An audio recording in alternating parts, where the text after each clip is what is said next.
कानूनी आईनी कोई हुकूक ही नहीं है कि जिस तरह जब मर्जी रात के अंधेरे में इनको उठाओ, गायब करो, कहीं ले जाओ, अदालतों में पेश ना करो। चले साफी नहीं मानती, कोई इंसान तो उनको मान ले कम से कम। जिस तरह शेख रशीद को और फवाद चौधरी को गिरफ्तार किया गया है, इसकी 25% तवज्जो भी हमारी पुलिस को अगर दहशतगर्दों पर देने दी जाती तो कई दहशतगर्द गिरफ्तार हो जाते। अभी यहाँ पर दहशतगर्दाना हमला होता है, अभी इलेक्शन की बात करनी शुरू कर दी जाती है। कौन मिला रहा है दहशतगर्दी और इलेक्शन? कौन बार बार इलेक्शन की बात करता है? किसको परेशानी है? किसको इलेक्शन नहीं होने देने हैं?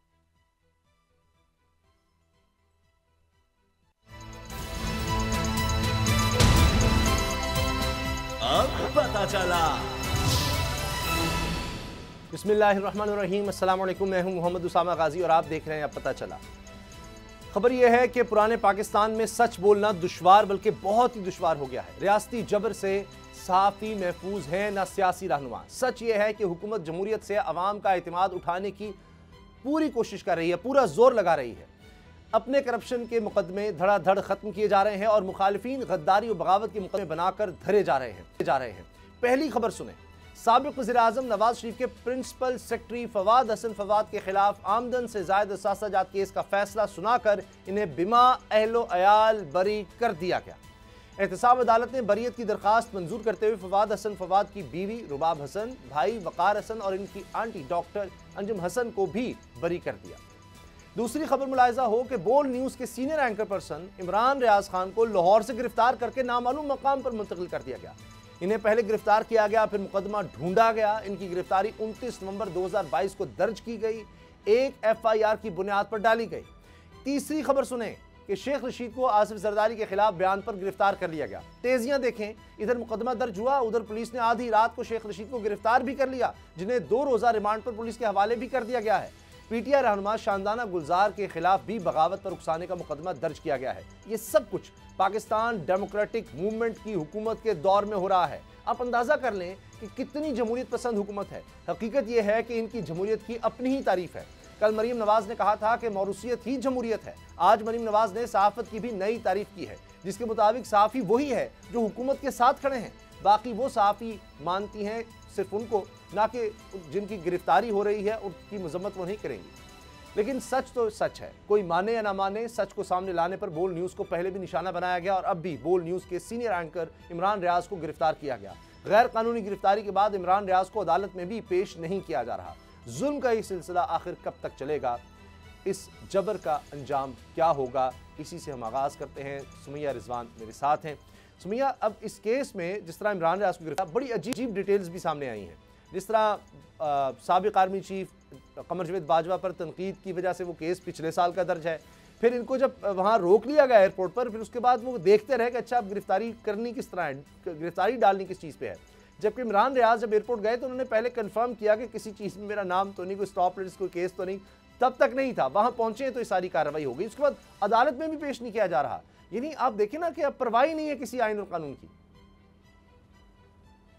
जी हाँ उसामा, सहाफ़त रियासत का चौथा सुतून है और पाकिस्तान की खुशहाली, जमहूरियत की जो हक़ की हम आवाज़ बुलंद करते हैं, उसके लिए सहाफ़ी का आज़ाद होना, उसकी ज़ुबाबंदी ना करना, ये सबसे आम होता है। लेकिन अफसोस इस बात का है कि हम एक ऐसे मुल्क में रह रहे हैं उसामा, और अफसोस की बात सबसे ज़्यादा ये है कि हमें रोज़ इस पर बात करनी पड़ती है कि जिस मुल्क में सहाफ़ी गिरफ्तार हो, सियासतदान गिरफ्तार हो, सिर्फ इस पर कि वो बयान दे रहा है, सिर्फ इस पर कि वो हक और सच की बात कर रहा है, लेकिन दहशतगर्द आज़ाद हो, कातिल आज़ाद हो, रेपिस्ट आज़ाद हो। और फिर सहाफ़ी की डेफिनेशन मरीम नवाज साहिबा में बताएं, वो हमें बताएं कि सहाफ़ी कौन है। वो सहाफ़ी है जो उनसे सवाल नहीं करे, वो सहाफ़ी है जो उनके खिलाफ बात नहीं करे, वो सहाफ़ी है जो उनकी गलतियों का प्रचार ना करे, जो उनकी गलतियों की निशानदही ना करे। वो सहाफ़ी नहीं है जो आवाज़ उठाए, जो हक और सच की बात करे, जो उनसे सवाल करे, वो सवाल जो आवाम का सवाल है वो उन तक पहुंचाए, वो सहाफ़ी नहीं है। और जो इमरान रियाज की आपने बात की, आपको याद होगा इमरान रियाज को इससे पहले भी कई बार गिरफ्तार किया गया। इमरान रियाज पर पूरे मुल्क में मुकदमात बनाए गए, हर शहर में मुकदमात बनाए गए, उस शहर में बनाए गए जिस शहर में शायद उनका कभी जाना भी ना हुआ हो, और उसके बाद उनको गिरफ्तार किया गया। फिर उसके बाद एक दफ़ा फिर कल गिरफ्तार किया गया। मुझे समझ नहीं आता उसामा, हुकूमत चाहती क्या है? हुकूमत की तवज्जो सिर्फ इस बात पर है कि सहाफ़ियों का वो कहाँ कैसे गिरफ्तार करना है, किसकी जुबाबंदी करनी है, किसको रोकना है, किसके खिलाफ मुकदमा दर्ज करवाने हैं, कौन से सियासतदान की किस बात पर किसको कब कहाँ रात के अंधेरे में सुबह के उजाले में गिरफ्तार करना है। के हो रहे हैं उन पे कोई तवज्जो नहीं, कत्ल हो रहे हैं उन पे कोई तवज्जो नहीं, महंगाई हो रही है उस पर कोई तवज्जो नहीं, कातिल आज़ाद घूम रहे हैं, दहशतगर्द आज़ाद घूम रहे हैं। उसामा, फिर सवाल हम कैसे करें, फिर हम बात कैसे करें? मरियम साहिबा कहेंगी आप तो सहाफ़ी ही नहीं है। बस उनकी अपनी एक डेफिनेशन है, और जो उनकी नज़र में साफ़ी नहीं है उसको गिरफ्तार करना, उस पर टॉर्चर होना सब जायज़ है। सिद्दीक जान, आपने भी देखा जिस तरह माजी में हाल ही में कुछ ज़्यादा अरसा नहीं गुजरा इन्हीं केसेस में इमरान रियाज को कभी एक शहर कभी दूसरे शहर, और पता चला कि बाद में जिन लोगों ने मुकदमा दर्ज कराया वो कह रहे हैं हमें तो पता ही नहीं है, हमारे नाम पर मुकदमा दर्ज हो चुके हैं। लेकिन इस दफ़ा बिल्कुल ही और तरह से खेल खेला गया है। लेकिन ये जिस तरह से कानून की धज्जियाँ उड़ाई जाती हैं मुख्तलिफ केसेस में, हमने देखा जी तफ्तीशी अफसर नहीं आता, वो जूते की नोक पे रखता है, तो समझ नहीं आती कि मुल्क में कौन सा कानून और आयत सब हो रहा है। जी मेरा ख्याल है अभी सिद्दीक जान को शायद आवाज़ नहीं जा रही। अच्छा सुमैया, जिस तरह मैं इस पर ही बात अगर आगे बढ़ाऊँ तो मैंने ये नोट किया कि जिस मुकदमे का ये हवाला दिया जा रहा है उसमें डिटेल्स में कि जी कमर जावेद बाजवा साहब पर तनकीद की एक सेमिनार में, और वहाँ पर कहा कि जी जो उन्होंने बयानात दिए थे उसके हवाले से उन्होंने तनकीद का निशाना बनाया इमरान रियाज ने। अब बाजवा साहब पर तो नून लीग बड़ी तनकीद कर रही है कि जिन्होंने क्या किया दोबारा से, यानी पहले की फिर सारा कुछ मामला सेट हो गए, अब दोबारा जनाब उनके खिलाफ उन्होंने भी महाज खोल लिया है। तो उधर तो कोई अपने खिलाफ उनको छूट है कि बाजवा साहब पर तनकीद करते रहे, जो मर्जी करते रहे। लेकिन पुराने केस में जनाब इमरान रियाज जो हैं, क्योंकि शायद वो जो आपने बात की कि हमारे मुखालिफिन के ख़िलाफ़ क्यों नहीं बात करता, हमारे हक़ में क्यों नहीं बात करता, हमारे साथ क्यों नहीं उठता बैठता, या सरकारी ओहदा क्यों नहीं ले लेता, क्योंकि यहाँ तो सहाफ़ी वो है और बड़ा अच्छा सहाफ़ी वो है जो सरकारी ओहदे ले ले।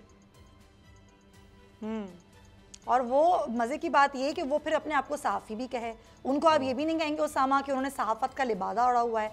आप मुझे बताइए ना कि आपको भी इतना अरसा हो गया सहाफ़त करते हुए, और बहुत बड़े बड़े सहाफ़ी जिनसे हमारी बात हुई वो ये कह रहे हैं कि हमने तो ऐसा वक्त कभी देखा ही नहीं, आमरियत में भी हमने ऐसा वक्त नहीं देखा कि जमहूरियत के नाम पर आजकल जो हो रहा है, और ये वो जमातें हैं PDM की जो इससे पहले हमेशा सहाफ़ियों के लिए बात किया करती थी। ये कहती थी हम फ्रीडम ऑफ स्पीच के साथ हैं, हम सहाफ़ियों के साथ हैं। ये किस तरह से साथ हैं कि सहाफ़ियों को कदगने लगाई जा रही हैं, चैनल्स को बंद किया जा रहा है, उनको काम नहीं करने दिया जा रहा, उन पर FIR दर्ज की जा रही है। उसामा, क्या आपने कभी ऐसा देखा है कि जमहूरियत में कभी ऐसा हुआ हो, इस तरह ज़ुबानबंदी की जा रही है? और मैं देखता हूँ कि शायद ऐसे लगता है कि जो तो कॉम्प्रोमाइज़ कर ले, जो तो लाइन ले ले वो तो ठीक है, वरना इमरान रियाज की तरह आप अगर अदालतों से आपको रिहाई भी मिल रही है, आपको रिलीफ भी मिल रहा है, और तमाम यानी मुकदमात जिस तरह आपने भी बताया कि पूरे मुल्क में जनाब एक फिर दूसरा शहर फिर तीसरा शहर, अच्छा एक से अगर कहीं रिलीफ मिल रहा है तो दूसरे शहर की पुलिस आ गई जी गिरफ्तार करने, अच्छा अब दूसरे शहर की भी पुलिस वहाँ पर मौजूद है तो एक और तीसरे शहर की पुलिस आ गई जी गिरफ्तार करने। एक अजीब इन्होंने ड्रामा बनाया, और अब उसके बाद जाहिर है कि वो आपको याद है ना उसामा, अरशद शरीफ के साथ क्या हुआ, अरशद शरीफ के साथ क्या हुआ, वो शहीद कर दिए गए, उससे पहले उनके लिए पूरे मुल्क में मुकदमा दर्ज किए गए, और मरीम साहब के लिए तो वो भी सहाफ़ी नहीं ना, उन्होंने बताया मुझे उनकी शहादत पर तो वहां पर खुशियां मनाई गई थी। अरशद शरीफ साहब, अरशद शरीफ शहीद, उनके लिए सहाफ़ी नहीं है, उनके लिए तो कोई भी इन लोगों में सहाफ़ी नहीं होगा, इसलिए तो मुकदमा उन्होंने तो बात ही क्लियर कर दी ना कि ये सहाफ़ी नहीं है। लेकिन पता नहीं ये इंसान भी उनकी नज़र में नहीं है, पाकिस्तानी भी नहीं है, इनके कोई कानूनी आईनी कोई हुकूक ही नहीं है कि जिस तरह जब मर्जी रात के अंधेरे में इनको उठाओ, गायब करो, कहीं ले जाओ, अदालतों में पेश ना करो। चले साफ़ी नहीं मानती, कोई इंसान तो उनको मान ले कम से कम। सही बात है। और फिर जो हम अरशद शरीफ की बात कर रहे हैं, उस वक्त भी बोल ने हमेशा तमाम सहाफ़ियों के लिए आवाज़ उठाई। अरशद शरीफ तो बोल का हिस्सा बन गए थे, उसके अलावा साबिर शाकिर को प्लेटफॉर्म दिया, उनके लिए आवाज़ उठाई। जितने सहाफ़ी जो बोल के साथ मुंसलिक भी नहीं थे उसामा, सबके लिए बोल आवाज़ उठाता रहा। बोल की जुबान बंदी की गई, बोल को बंद कर दिया गया। जब जब बोल ने आवाज़ उठाई, बोल को गैर एलानिया, कभी कहीं बंद कभी कहीं मुकदमात। तो मुझे समझ में नहीं आता कि ऐसा दौर तो हमने कभी नहीं देखा उसामा। जब से मैं सहाफ़त कर रही हूँ मैंने भी ऐसा दौर नहीं देखा कि यहाँ पर बात करना मुश्किल हो गया है, सवाल करना मुश्किल हो गया है। आप किसी प्लेटफॉर्म पर बात नहीं कर सकते, आप हुकूमत से कुछ पूछ नहीं सकते कि ये इतना जुल्म आवाम पे वो क्यों कर रही है। और अगर आप पूछेंगे तो भाई आपको उठा लिया जाएगा, आपको गिरफ्तार कर लिया जाएगा, ना करदा गुनाहों की सज़ा आपको दी जाएगी, आपकी पूरी फैमिली को दी जाएगी। ऐसा लगता है कि सहाफ़ियों की कोई फैमिली नहीं होती है, वो सफ़र ही नहीं करते। वो तो बिल्कुल ही ऐसा होता है कि अगर उन्होंने सवाल कर लिया है तो बस उनको उठा लो, बंद कर दो, फिर उसके बाद अदालतों में पेश ना करो। उसामा, आप मुझे बताइए, बोल का कौन सा सहाफ़ी ऐसा है जिस पर मुकदमा दर्ज ना हुए हों? सब पर मुकदमा दर्ज हैं। क्या हम सहाफ़त ही कर रहे हैं ना? तो चैनल को चैनल नहीं मानती हैं, सहाफ़ी को सहाफ़ी नहीं मानती हैं मरियम साहबा। सिद्दीक जान हमारे साथ हैं। सिद्दीक जान, जिस तरह इमरान रियाज़ को फिर से गिरफ्तार किया गया है और अभी जिस तरह मरीम साहबा की बात हो रही थी, ना तो वो अरशद शरीफ शहीद को मेरे ख्याल है साफ़ी मानती हैं, ना इमरान रियाज़ को, ना समी इब्राहिम साहब को, याज़ अमीर, यानी किसी को भी वो साफ़ी नहीं मानती, लेकिन उनको इंसान तो मान लें, पाकिस्तानी तो माने, उसके मुताबिक तो उनके साथ चलें कम अज़ कम।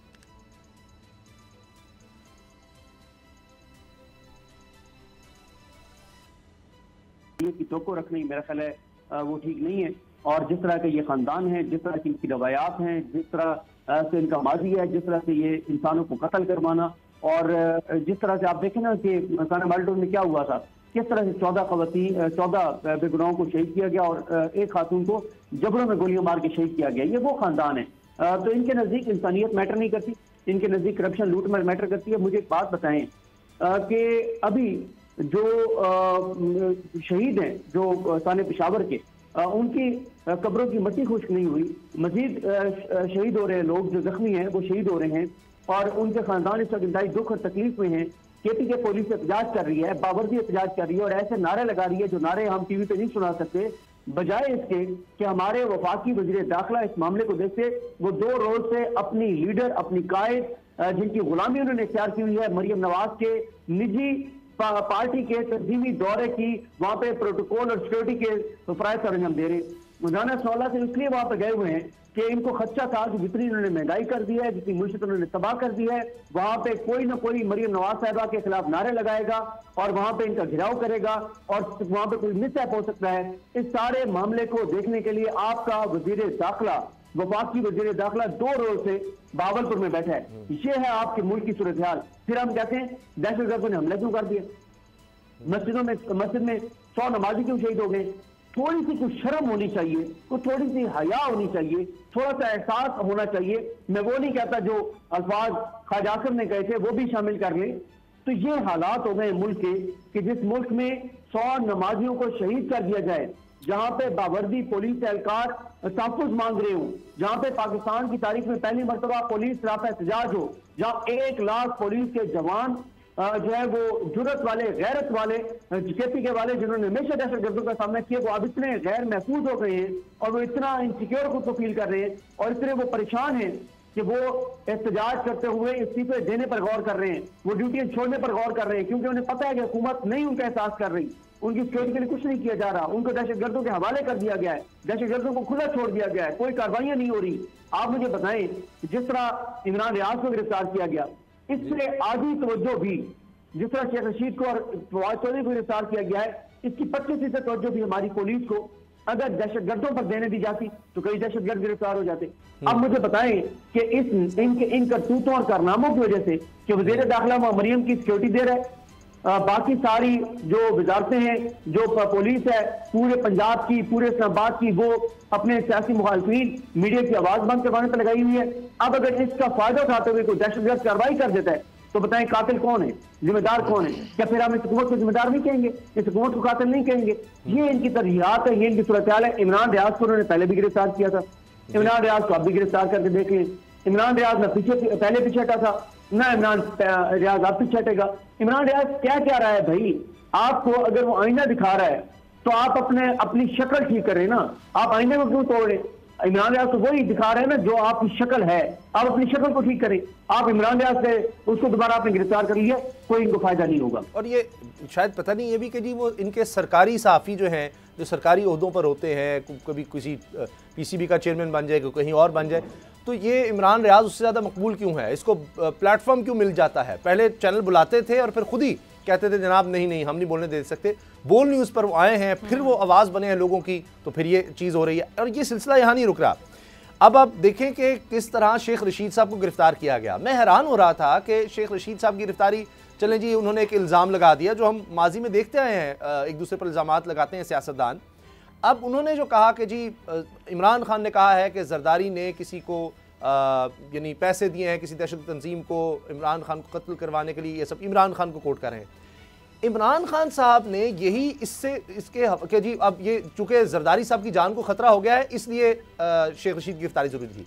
मुझे ये समझ नहीं आई सिद्दीक जान कि इमरान खान साहब कहते रहे कि ये जो वफाकी वज़रा मजहबी बेहुरमती का और इस तरह के इल्ज़ामात सरकारी टीवी पर नशर हो रहे हैं, ये सब कह रहे हैं, और फितना फसाद इमरान खान को, अब भी राना सनाउल्लाह कहते हैं इसको माइनस करना है, ये सब कह रहे हैं। और हर प्रेस कॉन्फ्रेंस में ऐसे जैसे लाजिम था कि ये आपने ये बयानिया बनाना है, इमरान खान गुमराह है, फलां है, तो ये एक साजिश हो रही है। और फिर वो होता रहा, उसके बाद बिल्कुल उसी तरह उसी पैटर्न पर हमला हुआ, उस शख्स ने जो मुलजिम नवीद ने बयान दिया वो देख रहे हैं, उसके बाद भी उन लोगों के खिलाफ कार्रवाई नहीं होती।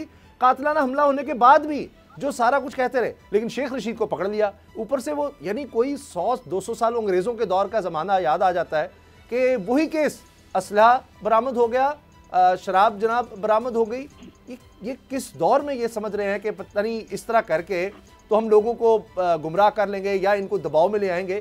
अभी तक किसी एक केस में मुझे समझ नहीं आती कि जहां पर इनको अपने मकासद हासिल हुए हों। लोगों में नफरत बढ़ती चली जा रही है इनके खिलाफ। मीडिया में अगर ये पैसे लगाकर चुप कराते हैं तो नौजवान, सोशल मीडिया, डिजिटल मीडिया फिर ये कहते हैं जी उधर भी हम पैसे लगाकर कुछ कर लेंगे, वहां भी मुंह की खानी पड़ती है। देखिए गाजी साहब, कल आपने प्रोग्राम का इंतजाम कहाँ पे किया था? आपने कल प्रोग्राम का आखिरी सवाल मुझसे किया था, आपने कहा था कि ये बताएं कि इनकी लेगेसी क्या होगी, कौन सी लेगेसी छोड़ के जाएंगे, और आपने कहा था चंद सेकंड में जवाब दें। और मैंने आपको कहा था चाबी वाले खिलौने, मैंने आपको कहा था गुलाम, नौकर, ठीक है, और कठपुतलियां, ये इनकी औकात है, ये इनका किरदार है। जो हुक्म आता है उसकी तामील करते हैं, ये नाचना शुरू कर देते हैं कुछ करने के लिए, तो ये कर लें, गिरफ्तारियां कर लें। इमरान रियाज को गिरफ्तार कर लिया, देख लेते हैं इनको कितनी कामयाबी होती है। शेख रशीद को गिरफ्तार करने से देखते हैं कितनी कामयाबी होती है। देखें, मसला ये है कि इस तरह से आवाजें बंद करवाने से, ठीक है, इसमें कोई शक नहीं, उनका कॉन्फिडेंस ठीक है, मैं उनके कॉन्फिडेंस के खिलाफ नहीं हूँ। मरियम नवाज साहबा का कॉन्फिडेंस ठीक है कि जिस मरियम नवाज साहबा को बगैर रसीदे दिए इस्लामाबाद हाई कोर्ट से बरी करवाया गया, जिस मरियम नवाज को पासपोर्ट दिलवाया गया, जिस मरियम नवाज को लंदन भिजवाया गया, जिस मरियम नवाज को फिर यहाँ पे पाकिस्तान की रेंजर की सिक्योरिटी दी गई, और अब उनका प्रोटोकॉल ये है कि वो जहां जाएंगी मुल्क का वफाकी वजीर दाखिला जाके और उनका चीफ सिक्योरिटी ऑफिसर होगा, वो उनका जो है उनकी सिक्योरिटी को पाकिस्तान का वफाकी वजीर दाखिला देखेगा। वो पाकिस्तान जिसमें अभी 3 रोज पहले इतना बड़ा दहशतगर्दी का वाकया हुआ है कि पूरी दुनिया ने उसको रिपोर्ट किया, 100 नमाजी शहीद हो गए, हमारे KPK के जवान शहीद हो गए, पुलिस एहलकार हमारे शहीद हो गए, इतने घर उजड़ गए, और उस मुल्क का वजीर दाखिला अपनी लीडर की सिक्योरिटी के फराइज सर अंजाम दे रहा है। तो उनका कॉन्फिडेंस ठीक है, क्योंकि तो सब उनके साथ खड़े हैं, अदालतें उनके साथ खड़ी है। मुझे बताएं कि क्या किसी अदालत ने पूछा है कि आपने फवाद चौधरी को गलत क्यों गिरफ्तार किया? किसी ने पूछा है कि अभी इमरान रियाज को गिरफ्तार हुए 18 घंटे हो गए, क्या आपने देखा है किसी ने पूछा कि इमरान रियाज को क्यों गिरफ्तार किया? क्या आपने देखा कि उनको किसी अदालत में पेश किया गया? क्या आपने देखा कि शेख रशीद के साथ जो कोई सलूक हुआ है? आपने देखा कि कल इस्लामाबाद हाई कोर्ट से नोटिस सस्पेंड होने के बावजूद उनको गिरफ्तार करवा लिया? इनका कॉन्फिडेंस ठीक है। इन्होंने आजम सवाती को नंगा किया, फिर क्या हुआ? इन्होंने शहबाज गिल को नंगा किया, करंट लगाया, फिर क्या हुआ? इन्होंने जमील फारूकी के साथ जो किया, फिर क्या हुआ? इन्होंने समी भीम के साथ जो किया, समी भीम साहब के साथ जो किया, फिर क्या हुआ? इन्होंने इमरान रियाज खान के साथ पहले जो किया, फिर क्या हुआ? इन्होंने तो अरशद शरीफ साहब को सर में गोलियों मार के शहीद कर दिया, फिर इनके साथ क्या हुआ? इनका कॉन्फिडेंस ठीक है, इनके कॉन्फिडेंस के मैं बिल्कुल खिलाफ नहीं हूँ। जाहिर है जब जंगल का कानून हो, जंगल के कानून में ऐसा ही हुआ करता है, ये जंगल का कानून है, यहाँ पे आइन नहीं है। आइन को क्यों रखा हुआ है आपने? ये जितनी आइन की कापियां आपने रखी हुई हैं, ये अगर आप रद्दी में बेच दें तो शायद कुछ गरीबों का फायदा हो जाए। अच्छा, लेकिन ये आप बिल्कुल बात सही कर रहे हैं सिद्दीक, लेकिन सुमिया एक और अगर हम देखें तरफ, एक तस्वीर का दूसरा रुख, मैं देख रहा था जितने सीनियर सहाफ़ी हैं वो ये कह रहे हैं अब, और वो जो इमरान खान साहब पर बड़ी तनकीद करते हैं, मैं उनका हवाला दे रहा हूँ कि जी ये इतना जुल्म करें अब ये PDM वाले कि ये खुद भी सोच लें कि इनकी भी बारी आ सकती है। अब ये जो केसेस जिस तरह से ये चला रहे हैं, जो कर रहे हैं, अब कहते हैं जी काला कपड़ा तो हमें पता ही नहीं, बड़ा गलत किया फवाद चौधरी पर डाला, तो फिर अपने काले करतूत पर इस तरह तो नहीं पर्दा डाल सकते आप। अब शेख रशीद को भी हथकड़ियाँ लगाई हैं, शाहिद नवासी कहते रहे कि भाई हथकड़ी लगाने की क्या जरूरत है, वो कहीं भाग रहे हैं फवाद चौधरी, अब आपने शेख रशीद को हथकड़ियाँ लगा दी, जिस तरह उनको गिरफ्तार किया गया। हमारे रिपोर्टर ने, मैंने रात को खुद देखा और सिद्दीक जान उधर मौजूद थे और उन्होंने सवाल किया कि जी अब क्या आपके पास खबरें हैं, वो वहां पर थाने के बाहर, पुलिस स्टेशन के बाहर खड़े होकर बता रहे हैं कि उनको जराए बता रहे हैं कि अब अभी सिर्फ ये नहीं कि वो जो जरदारी साहब के खिलाफ बयान है, अभी इन पर असलहा और शराब का भी पर्चा होगा या वो चीजें बरामद होंगी, और वो हुआ और वो हो गया। अब ये देखिए ना कि इस वजह से फिर ये लोग एक्सपोज हो रहे हैं, और कहीं ना कहीं अवामी अदालत में तो इनको जाना पड़ेगा। जितना मर्जी ये जुल्म कर लें, जितनी मर्जी ये समझे कि रात बड़ी तवील है, अंधेरी रात है, लेकिन जब ये अवाम के सामने जाएंगे, अभी देख लें जो सिद्दीक जान बात कर रहे थे कि खौफ है, इसीलिए राना सनाउल्लाह इस वक्त सारी ड्यूटियां छोड़ के, कोई 24 करोड़ अवाम की कोई फिक्र नहीं, सिर्फ एक खातून है जी मरियम साहबा, सिर्फ उनकी जान कीमती है, कुछ ना हो जाए। उनकी कारकुन ने, खातून ने वहां खड़े होकर, सारा मीडिया वहां पर मौजूद था, जो उनको बातें सुनाई, उनके सामने खड़े होकर इतनी उनकी बेइज्जती की है, तो वो तो फिर भी नहीं रोक सके राना सनाउल्लाह इतनी सिक्योरिटी के बावजूद। नहीं, वो तो रोक ही नहीं सकते ना। ये वो जो आप कह रहे हैं जुल्म की रात है, ये जुल्म की रात कितनी लंबी होगी, कितनी बड़ी होगी। ये गुलामी वाली जो एक उनको पसंद आ गई, ये सब गुलाम है, जैसे सिद्दीक ने कहा सब चाबी वाले खिलौने हैं, ये कब तक होगा?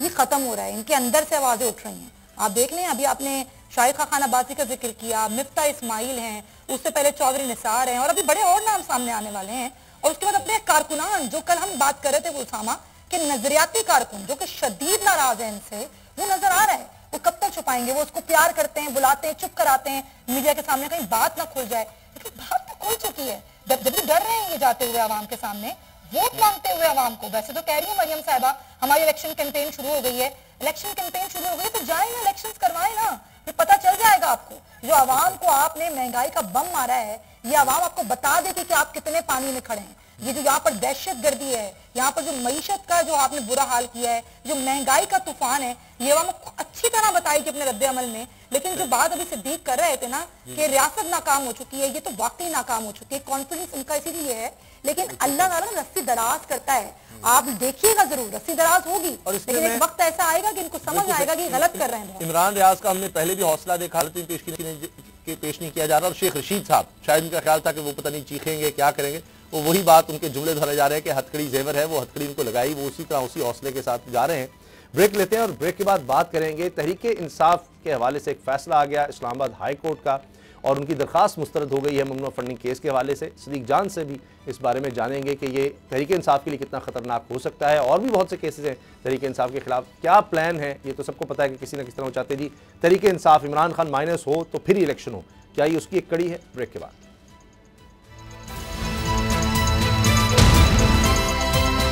अब पता चला।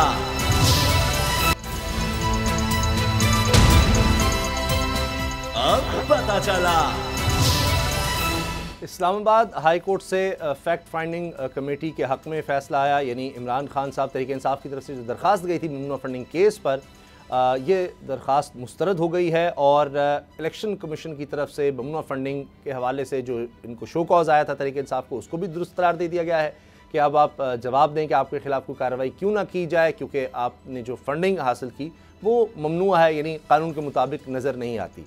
अब इसके खिलाफ तहरीक इंसाफ इस्लामाबाद हाई कोर्ट में गई थी, अब लगता है दोबारा मामला इलेक्शन कमीशन के पास चला गया है। इनको वहाँ जाकर या आगे अपील में सुप्रीम कोर्ट जा सकते हैं, या फिर ये कि इलेक्शन कमीशन के पास जाकर और सवालात के जवाब देने होंगे।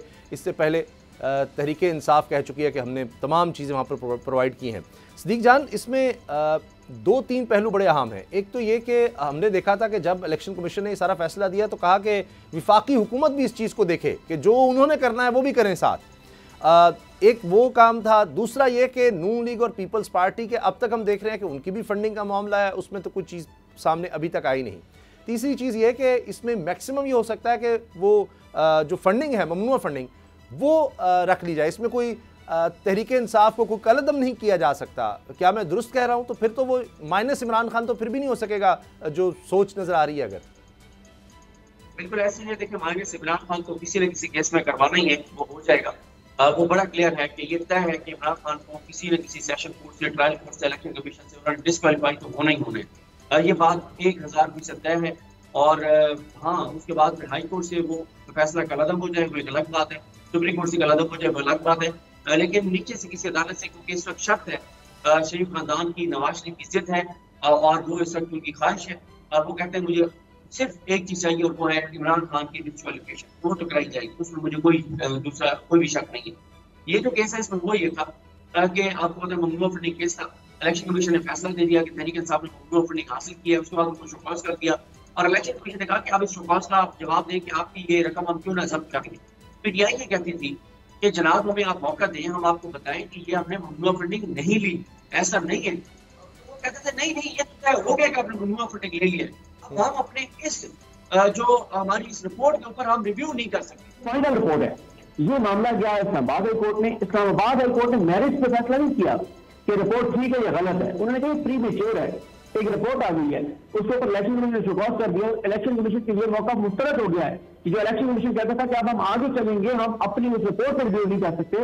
अदालत ने कहा है कि अगर आपने शोकॉज के जवाब में उनको सुन के और उसको दोबारा रिव्यू नहीं करना रिपोर्ट को, और उसके अंदर अगर खामियों से दूर नहीं करना, तो फायदे के लिए फिर तो आपकी जजमेंट फाइनल है, फिर तो आपकी रिपोर्ट फाइनल है, फिर तो खत्म कर दो, फिर आपने शोकॉज नहीं किया, फिर आप करें आपने जो करना है। अब अदालत ने कहा है कि शोकॉज के जवाब में तहरीक इंसाफ वहां जाके इलेक्शन कमीशन को बताए, इलेक्शन कमीशन पाबंद है सुनने का, इलेक्शन कमीशन जब सुनेगा फैसला करेगा, वो जो फाइनल फैसला होगा इलेक्शन कमीशन का, उसको अगर तहरीक इंसाफ अगर एग्रीड होगी तो वो बिल्कुल उसको चैलेंज करे, आज जो आएंगे अदालत में। दूसरा जो वफाकी हुकूमत को जो उन्होंने मामला भेजा था, उस पर भी उन्होंने कहा कि हम एक्सपेक्ट करते हैं कि वहीं कानून के मुताबिक इस मामले को देखेंगे और इससे बाहर वो नहीं जाएंगे। तो आप ये जो इलेक्शन कमीशन का मौक़िफ़ था वो मुस्तरद हुआ है कि जनाब ये जो हम आगे चलेंगे, हम इसके ऊपर रिव्यू नहीं करेंगे। आप इलेक्शन कमीशन को शोकॉज नोटिस में तहरीक इंसाफ को तफसील से सुनना पड़ेगा। तहरीक इंसाफ अगर साबित कर देते कि उन्होंने ममनूअ फंडिंग नहीं ली थी तो इलेक्शन कमीशन को ये फैसला देना पड़ेगा कि वो जो हमारी रिपोर्ट थी उसमें खामियां थी, गलतियां थी, वो उसमें देश वाकई थी और उन्होंने ममनूअ फंडिंग नहीं ली। अच्छा सुमैया, आपने एक बड़ी ज़बरदस्त बात की थी कि ये कहने को इंडिपेंडेंट इदारे होते हैं, हमारे सब इदारे गैर जानिबदार हैं, लेकिन ये केस बड़ा पुराना है, कई साल पुराना। जब तहरीक इंसाफ की हुकूमत थी चलता रहा, उस वक्त पीडीएम की जमातें एहतजाज करती थी, लेकिन जब ये रजीम चेंज का मामला शुरू हुआ उसके बाद हमने इस सारे केस में बड़ी तेज़ी देखी इलेक्शन कमीशन की तरफ से। यही हाल हम नैब का भी देखते हैं कि आज नैब देखिए कि यहाँ पर पीडीएम की सब जमातों की रिलीफ है। अब केसेस अगर बंद रहे हैं, वो ऐसा अब नैब रह गया जिसके तो दांत ही नहीं है, लेकिन चलें बहरहाल अब जो भी है बचा कुचा नैब कुछ कर सकता है। तो अब गंडापुर साहब के खिलाफ जाएगा, अब मुनिसलाही या दीगर तहरीक इंसाफ के लोग, तो हमें समझ नहीं आती फिर इंडिपेंडेंस क्या है। क्योंकि यही इलेक्शन कमीशन अभी तक तहरीक इंसाफ की दरख्वास्त है कि पीपल्स पार्टी और नून लीग के भी देखें, और हाई कोर्ट की तरफ से भी इस तरह की एक डायरेक्शन थी कि सबको साथ देखा जाए, उधर बिल्कुल खामोशी है, कोई पता ही नहीं है कि इनके फंडिंग कहाँ से होती है, कोई डॉक्यूमेंट दे दें, कुछ दे दें, लेकिन वो मामला बिल्कुल रुका हुआ है, फुल स्टॉप पर है। जी हाँ बिल्कुल, ममनूअ फंडिंग हो, तोशा खाना हो, दोनों में एक ही जैसी बात है। अच्छा देख, ताकत का नशा होता है ना उसामा, वो नशा बड़ा होता है। ताकत के नशे में चूर लोग ये समझते हैं कि हम जो चाहे वो कर सकते हैं, उस वक्त उनकी अकल जो है ना वो घास चढ़ने चली जाती है, और हमेशा हमने ऐसा ही देखा है। आज ताकत के नशे में चूर हुक्मरान ये समझ रहे हैं कि आज हम जो करें ना हमें कोई रोकने वाला नहीं है, हम अपने मुखालिफिन पर केसेस बनाएं, उन्हें अंदर करवाएं, गिरफ्तारियां करवाएं, माइनस करवाएं, लेकिन जो काम करने का होता है वो कोई हुक्मरान नहीं करता। वो काम क्या है? वो आवाम को रिलीफ देना, उसकी तरफ कोई तवज्जो नहीं होती। अभी जो ममनूअ फंडिंग की हम बात कर रहे हैं, अकबर एस बाबर का ये दायर करदा केस जो कि खुद मुनारिफ थे पीटीआई के, और उन्होंने ये केस किया, फिर वो चलता रहा, सालों साल चलता रहा, फिर पीपल्स पार्टी और नून लीग का भी मामला उठा, फारूक हबीब ने ये मामला उठाया, और फिर ये सारे केस चलते रहे। फिर वही बात कि एकदम से रुक गए। फिर तोशा खाना का देख लें, तोशा खाना का खुद अदालत ने कहा कि आप 1947 से उठाएं ना, फिर सबके रिकॉर्ड उठाएं, सब पब्लिक करें। तो आपको याद होगा पिछली समात में कहा गया कि नहीं ये तो नेशनल सिक्योरिटी का मामला आ जाएगा अगर हमने ऐसा कर दिया तो मामलात ये हैं कि जो ताकत में होता है, जो ताकत के नशे में होता है, उसको ये लगता है कि उसके आगे सब चूंटियां हैं, सब कीड़े मकोड़े हैं, वो जिसको मसल देगा, जिसको गिरफ्तार करवा लेगा, जिसको अंदर कर देगा, कोई उसको पूछने वाला नहीं है। आज यही हो रहा है। आज यही पीडीएम की जमातें हैं जब अपोजिशन में थी तो कहती थी हमें सियासी इंतखाम का निशाना बनाया जा रहा है, हमारे साथ बुरा किया जा रहा है। मैं कहती हूँ उस वक्त गलत था, अगर उस वक्त गलत था तो सामा आज भी तो गलत है। आज क्या हो रहा है? क्या पीडीएम जिस नारे के साथ हुकूमत में आई थी, क्या वो नारा पूरा हो रहा है? क्या अवाम पर महंगाई बम गिरा दिया गया, हम अवाम के साथ हैं, महंगाई मुकाओ मार्च, क्या हुआ? वो सब एक तरफ हो गया ना। अब ताकत का इस्तेमाल हो रहा है, सब पर हो रहा है, तमाम लोगों पर हो रहा है, चाहे वो सहाफ़ी हों, चाहे वो सियासतदान हों या आम लोग हों, और हर तरीके से अपनी ताकत का इस्तेमाल किया जा रहा है। लेकिन उनको लग रहा है शायद ये रहेगा हमेशा ना इक़्तिदार उनके पास, कभी छीनेगा नहीं। तो बस वही मामला है, आप भी देखिए, मैं भी देख रही हूँ। सिद्दीक, आपने एक बात की कि ये फैसला हो चुका है और ये बातें यकीन हो रही हैं कि जी इमरान खान को माइनस करना है, उनके होते तो किसी तरह से हम इलेक्शन में आ ही नहीं सकते। और इतने तो केस हैं, कोई ट्रियान केस का हम सुन लेते हैं, कई और बहुत से केस हैं, FIA के पास बहुत से केसेस हैं, बेशुमार दर्जनों केसेज हैं इमरान खान के खिलाफ, किसी में भी किया जा सकता है। तोशा खाना का भी मामला चल रहा है, लेकिन तहरीक इंसाफ को तो बैन नहीं किया जा सकता, बज़ाहिर लग रहा है। और अगर तहरीक इंसाफ हुकूमत में आ जाएगी तो कैसी भी नाअहली हो, वो फिर दोबारा कानून का सहारा लेकर इमरान खान दोबारा आ सकते हैं। फिर बाबर अवान साहब ये कह रहे हैं कि सदर के पास इख्तियार है। अच्छा, सदर के मुद्दत पूरी होने का भी फिर इंतज़ार किया जा सकता है। तो वो बात आपकी दुरुस्त है कि एक सोच तो मौजूद है कि जिस तरह इमरान रियाज को गिरफ्तार करना है, शेख रशीद को गिरफ्तार करना है, अच्छा केस बनाओ, लेकिन ये सब इतना आसान भी तो नहीं होगा, ये सारा प्लान। जैसे इस वक्त ये बहुत आसान है। आप मुझे बताएं, क्या ये आसान था कि लाहौर हाई कोर्ट 3 बार बुलाया और फवाद चौधरी को पेश न किया जाए?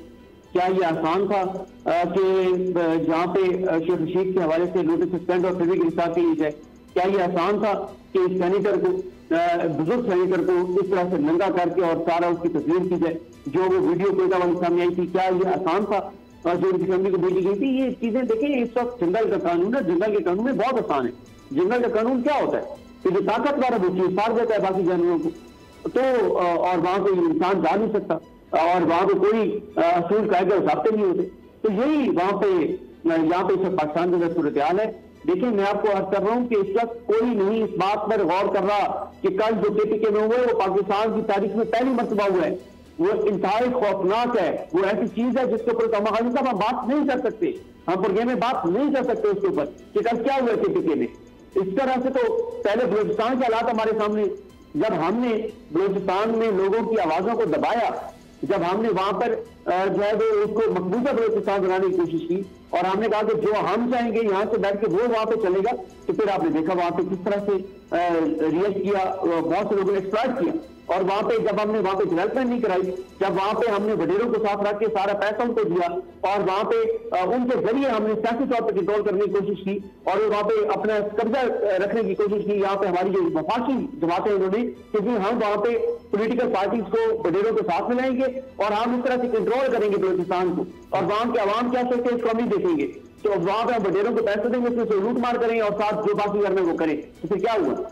फिर आपने देखा क्या हुआ, वहां पे एक्सप्लॉइट किया गया, वहां गुर्बत को, वहां महरूमी को एक्सप्लॉइट किया गया और वहां के नारे लगाए गए कि जनाब हमारी कोई इज्जत नहीं है, हमें बराबर के शहरी नहीं समझा जाता। और फिर कभी कहाँ पे धरने होते हैं, कभी कहाँ पे धरने होते हैं, कभी क्या होता है, फिर हमें कई लोग वहां पे है वो उठाने पड़े। अब यहाँ पे हम KPK में यही कर रहे हैं, भाई आप उन लोगों की बात सुने, वो भी पाकिस्तान के शहरी हैं। जितना लाहौर में बैठा हुआ शख्स पाकिस्तान के लिए पाकिस्तान के शहरी, उतना ही पिशावर में बैठा हुआ, बाजोर में बैठा हुआ पाकिस्तान का शहरी, उतना ही चाही में बैठा हुआ, खुजार में बैठा हुआ, बलूचिस्तान में बैठा हुआ पाकिस्तान के शहरी। जरूरी उसमें रियासत मान की तरह होती है, उसके लिए तमाम कुछ बराबर होते हैं। अगर यहाँ पे आप ऑरेंज लाइन और मेट्रो और पता नहीं क्या क्या चला रहे हो, CPAC के जरिए कर्जे लेके, महंगे कर्जे लेके, और बलूचिस्तान में बैठे हुए पाकिस्तानी को साफ पीने का पानी भी मुहैया करना हो, तो वो तो शिकवा करेगा ना, फिर रियासत से मां से वो शिकवा करेगा। फिर माँ अगर उसको धुतकारेगी और उसको तमाचे मारेगी, तो फिर वो कैसे मां के साथ वफादार रहेगा? तो बात यह है कि रियासत को बात सुननी पड़ती है अपने शहरियों की। रियासत बड़ी होती है, उसका दिल बड़ा होता है, उसको बात नाजायज चीजें बर्दाश्त करनी पड़ती है। दुरुस्त सतीजान, आपकी बात सही है, लेकिन आपने जितनी भी मिसालें दी वो सब सही है। लेकिन मुझे अपने अवामी नेशनल पार्टी भी, शायद NAP कहलाती थी, नेशनल अवामी पार्टी, तो वो भी बैन हुई, आज अवामी नेशनल पार्टी भी है। इस तरह के जो ये समझें कि हथकंडे होते हैं वो ज़्यादा अरसा नहीं चल सकते। अब आज़म स्वाति हों या जितनी भी दीगर गिरफ्त, शहबाज गिल या फवाद चौधरी साहब, आखिरकार उनको ज़मानत रिहाई तो अल्हम्दुलिल्लाह मिली है, केस ज़रूर चल रहे हैं। तो उम्मीद करते हैं कि इस बारे में ज़रूर सोचा जाएगा। जिस तरह सदीक जान ने कहा कि फिर एक खला पैदा होता है जो बड़ा ख़तरनाक होता है कि अगर आप इतनी बड़ी पोलिटिकल पार्टी या सबसे मकबूल लीडर के खिलाफ आपने सोच लीजिए इसको माइनस करना है और सब कुछ नॉर्मल हो जाएगा, ऐसा होता नहीं है। ब्रेक लेते हैं जी, और ब्रेक के बाद बात करेंगे कि किस तरह से अब दहशत गर्दों का पीछा किया जा रहा है और IG खैबर पख्तूनख्वा ने इस बारे में क्या बताया है, नेटवर्क के बारे में और खुदकुश हमलावर के बारे में। ब्रेक के बाद बात करते हैं।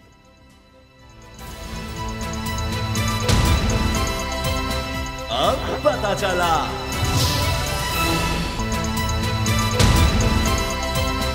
अब पता चला।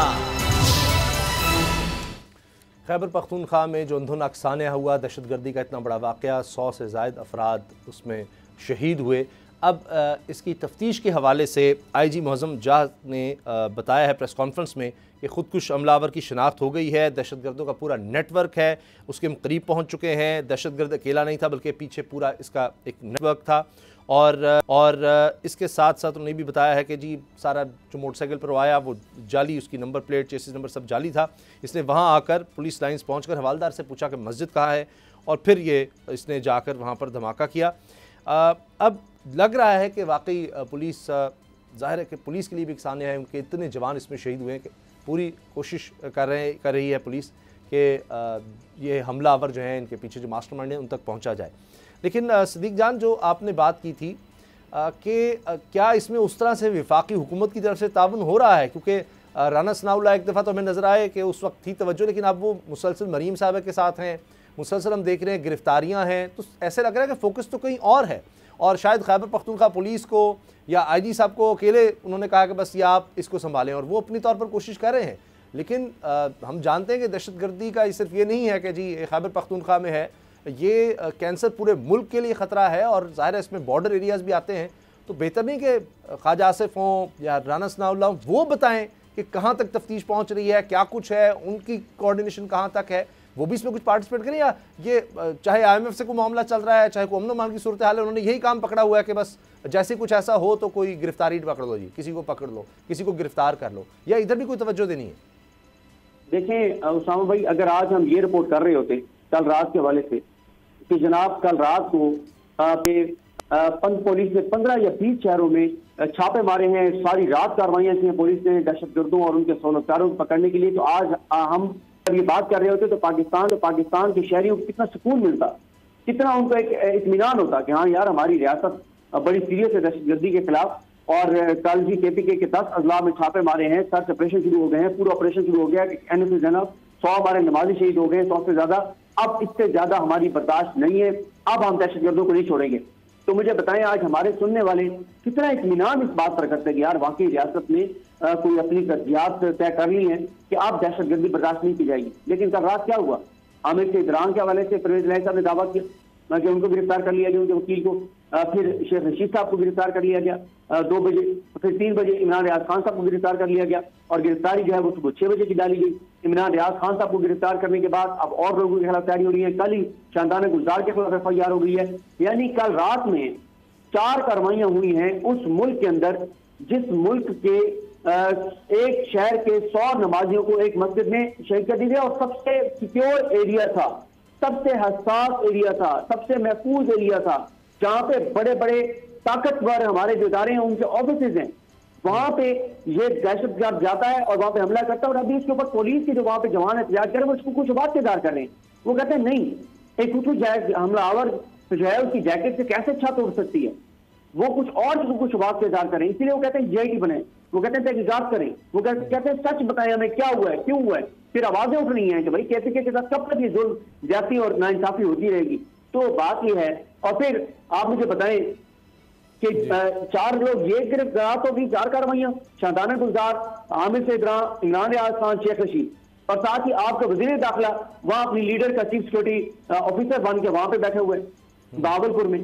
तो ये तरजीहात जब आपकी होंगी तो मुझे बताएं, जिसका भी दिमाग काम करता है, जिसके अंदर भी कोई थोड़ी सी इंसानियत है, जिसको वो कैसे सोच सकता है कि हमारी डायरेक्शन ठीक है, हमारी रियासत की डायरेक्शन ठीक है? बिल्कुल ठीक नहीं है डायरेक्शन। इस तरह से कैसे ये सिस्टम चल सकता है? कैसे पाकिस्तान चल सकता है? कभी भी नहीं चल सकता। ये तो हम आने वाले दिन के साथ लोगों के दिलों में जो नफरत के बीज बो रहे हैं, जब ये पौधे और ये बीज जब एक पौधा बन के दरख्त बनेगा, तो मुझे बताएं कि किस खौफनाक हद तक पाकिस्तान झुकेगा। मुझे ये लगता है कि इस वक्त पिछले 10 माह में जो कुछ किया जा रहा है और जो आज किया जा रहा है, इसका खुमियाजा पाकिस्तान अगले 50 साल भुगतेगा। अब होगा क्या? जो ये करने वाले हैं वो कल को आराम से घरों को चले जाएंगे। भुगतेगा कौन? वो पाकिस्तानी जिनका जीना मरना पाकिस्तान के साथ है, जिनकी नस्लें पाकिस्तान में रहती है। बाकी जिनके सासे जदादे लंदन में, फ्लैट लंदन में, बच्चे लंदन में, छोटी बड़ी सर्जरी, छोटे ऑपरेशन, बड़े ऑपरेशन, हर किस्म की चीजें वहां पे होती हैं। उनका ये क्या मसला है? वो जाएंगे आराम से, वहां रहेंगे, अयाशी करेंगे, डॉलर ऊपर जाएगा, उनके सासे बढ़ेंगे, और पाकिस्तान नीचे जाएगा, उनको इस चीज का भी मुआवजा मिलेगा। तो उनको तो कोई मसला नहीं है। मसला है उन लोगों को जिन्होंने इस मुल्क में रहना है। बाकी इनको कोई मसला नहीं है। इनको तो इस चीज के भी पैसे मिल रहे होंगे पाकिस्तान को मजीद तबाह करने की, आपको इतनी पेमेंट जो है वो दी जा रही है। सूरत हाल बिल्कुल बड़ी ख़तरनाक है, लोग बड़े परेशान हैं और नाउमीदी बहुत ज़्यादा है। अब देखिए ना, यही होता है, एक दूसरे पर शकुक व शुबात का इज़हार शुरू होता है, लोग गैर मुतमिन होते हैं, फिर बात आगे बढ़ती है और जिस तरह दिहाइयों तक फिर इस तरह के मामलात को संभालना मुश्किल हो जाता है, तो अभी इसको रोकने की ज़रूरत है, अभी से इस ट्रेंड को रिवर्स करने की ज़रूरत है। लेकिन एक एक दिन बड़ा कीमती है, मगर हम हर दिन ज़ाया होता देख रहे हैं। और अब सुमैया, अजीब बात यह है कि वफाकी हुकूमत देखें, गवर्नर साहब हमारे शो में भी आए थे, उन्होंने तो यहाँ कहा था जी हम इलेक्शन की तारीख पर जा रहे हैं, वो अलग बात। लेकिन अब जो भी प्रेस कॉन्फ्रेंस होती है उसमें ऐसे लग रहा है कि इलेक्शन नहीं होने चाहिए, बस ये वाक़या हो गया, देखें अब इलेक्शन नहीं हो सकते। यानी फोकस इस चीज़ पर है, तफ्तीश क्या हो रही है, उनके खिलाफ करना क्या है, दहशतगर्दी का मुकाबला कैसे करना है, किस तरह रोकना है, इन दहशतगर्दों का कला कमा किस तरह करना है, क्यों हुआ, कैसे हुआ, उस पर नहीं। अब यह है कि ये देखें ये कितनी ख़तरनाक सूरत हाल है। इसका मतलब आप लोगों को डरा रहे हैं, बता रहे हैं कि हम ये सूरत हाल कंट्रोल नहीं कर सकते आने वाले गैर मुअय्यना मुद्दत के लिए, बस ये ऐसे ही खुदा न खास्ता रहने वाली है, तो लिहाजा बस इलेक्शन का फोकस है कि जी इलेक्शन ना हो। तो ये तो आपकी डायरेक्शन ही ठीक नहीं है, तो आप कैसे दहशतगर्दी का मुकाबला करेंगे? तो समझ जाए ना आप उसामा, जब केपी में दहशतगर्दी का वाक़या हो, गवर्नर पंजाब इलेक्शन कमीशन को लिखे कि दहशतगर्दी का मसला है, इलेक्शन आगे बढ़ाए जाएं, तो मामला तो समझ में आ जाता है ना कि मामला किस तरफ जा रहा है, क्या चाहते क्या हैं। आईजी कहते हैं कि जी लाशों पर सियासत नहीं की जाए, तो जरा देखिए तो लाशों पर सियासत कर कौन रहा है। अभी यहाँ पर दहशतगर्दाना हमला होता है, अभी इलेक्शन की बात करनी शुरू कर दी जाती है। कौन मिला रहा है दहशतगर्दी और इलेक्शन को? कौन बार बार इलेक्शन की बात करता है? किसको परेशानी है? किसको इलेक्शन नहीं होने देने हैं? कौन ये चाहता है कि इलेक्शन ना हो? ये आवाम तो नहीं चाहती ना, ये आवाम तो मुतालबा नहीं कर रही ना। आवाम को तहफ़्फ़ुज़ देना तो हुकूमत का, रियासत का काम है, सिक्योरिटी दारों का काम है, क्यों नहीं तहफ़्फ़ुज़ दे पा रहे? जो आज गुफ्तगू की है और वो ये कहते हैं आईजी साहब कि जी ना कहा जाए हमारे सिपाहियों को कुछ, मैं खुद खड़ा हूँ, मैं खुद इसका जिम्मेदार हूँ, तो क्या करें? किसको सज़ा दें? किसको कटहरे में खड़ा करें? वो मासूम बच्चों के बाप जो मर गए, जिनकी लाश के आगे उनके बच्चे चीख चीख के रो रहे हैं, अब्बा अब्बा करके पुकार रहे हैं, उसको कह रहे हैं कि वापस आ जाओ, तो आप क्या उसके बाप को वापस लेके दे सकते हैं? क्या एक बेवा के शौहर को आप वापस ला सकते हैं? कितनों के सुहाग उजड़ गए, कितनों के बाप चले गए, कितने बच्चे यतीम हो गए, और आप बातें कर रहे हैं और आप कह रहे हैं लाशों पर सियासत ना की जाए। सियासत आवाम तो नहीं कर रही ना, सियासत तो आप खुद कर रहे हैं। आप तो बार बार सियासत कर रहे हैं, आप तो बार बार दहशतगर्दी का नाम लेके पूरे मुल्क में कहते हैं कि इलेक्शन नहीं हो सकते। सिक्योरिटी फराम करना किसका काम है उसामा? आप मुझे बताइए, ये आवाम का काम है। और अब हल सिर्फ ये नज़र आता है कि अगर कोई समझे तो कि आइन पर मुकम्मल अमल करते हैं। जो लिखा है वो इलेक्शन का लिखा है, जब का लिखा है, क्या करना चाहिए, दहशतगर्दी के खिलाफ क्या करना है, नेशनल एक्शन प्लान पहले से मौजूद है। कानून का निफाज करें, कानून की अमलदारी कायम करें, इससे भागे नहीं, इससे और मसाइल बढ़ेंगे। लोगों को फैसला करने दें कि वो किसको समझते हैं कि उनकी नज़र में कौन है कि जो इन मसाइल से उनको निकाल सकता है, या कौन है जिसके हाथ में फ़ैसले देने की ज़रूरत है, किस तरह का ऑपरेशन करना है, क्या करना है, किस तरह दहशतगर्दी का खात्मा करना है, मुल्क को किस तरफ लेकर जाना है। ये लोगों के पास जाना बेहतरीन हल होगा, वरना इसी तरह से हम देखेंगे ये जो इस वक्त इंतशार की नाउमीदी की कैफियत है, ये इस तरह खुदा न खास्ता फिर बरकरार रहेगी। प्रोग्राम देखने का शुक्रिया, इजाज़त दीजिए, अल्लाह हाफ़िज़।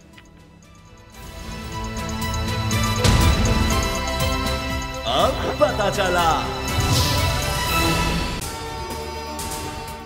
अगर आपको वीडियो पसंद आई तो लाइक पर क्लिक करें। खूने नाहक बहुत पी चुकी ये जमीन, अब कोई दिन में ये खून उगलने को है। खत्म हो जाएगी ये तमाशागरी, वक्त पलटेगा रोजे जजा की तरह। ये जो पेशावर में ताजा लहू है बहा, एक क़यामत करेगा फलक पर बपा। गम की सलमनाक घड़ी में बोल सानह पेशावर में शहीद होने वालों के लवाहिकीन के साथ है। सब्सक्राइब करें और बेल दबाएं ताकि कोई खबर रह न जाए।